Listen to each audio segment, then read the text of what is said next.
जीवन में कभी हिम्मत नहीं हारना। चुनौती आएगी जीवन में, लेकिन जब आप धैर्य के साथ उस चुनौती का मुकाबला करेंगे तो जीत आपकी होगी। छोटी छोटी बातों में अक्सर हम हिम्मत हारते हैं, धैर्य खोते हैं। धैर्य नहीं खोना चाहिए, इसको जीवन का हिस्सा मानना चाहिए। याद करना, जीतेगा वही जो हारेगा।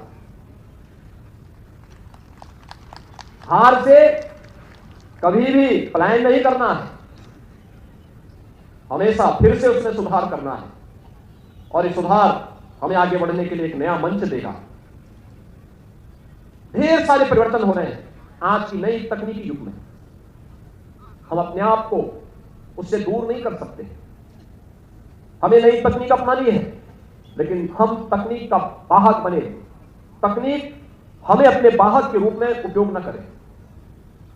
हम उसका इस्तेमाल अपने अनुरूप, अपने हित में और समाज और देश के हित में करें।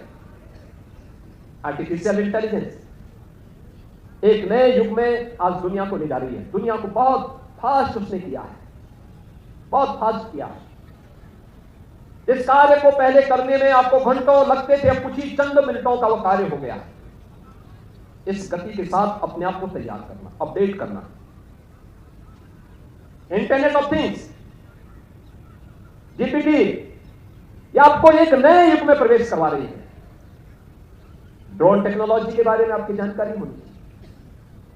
रोबोटिक के क्षेत्र में क्या कुछ हो रहा है, ये सब देखो, लेकिन वहीं तक सीमित मत रहो। नियमित रूप से अपनी लाइब्रेरी में जाइए, अपने पौराणिक और ऐतिहासिक पृष्ठभूमि के जुड़े हुए ग्रंथों का भी अवलोकन अपने अवकाश के दिनों में भी करो। समाचार पत्रों का अवलोकन करो, उसके संपादकीय पृष्ठ को भी नियमित रूप से अवलोकन करो। जब कोई समाचार देखते हो तो फिर हेडलाइन ही मत देखो, उसके अंदर क्या है ये भी देखो। कभी कभी होता है हेडलाइन कुछ और होती है और अंदर कुछ और होता है, इसको भी देखो।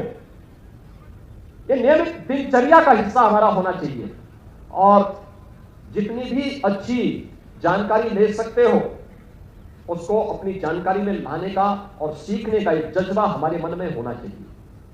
बहुत विशाल दुनिया है, बहुत कुछ सीखने का अवसर हमें देती है। हम बस उसके अनुरूप अपने आप को तैयार करें तो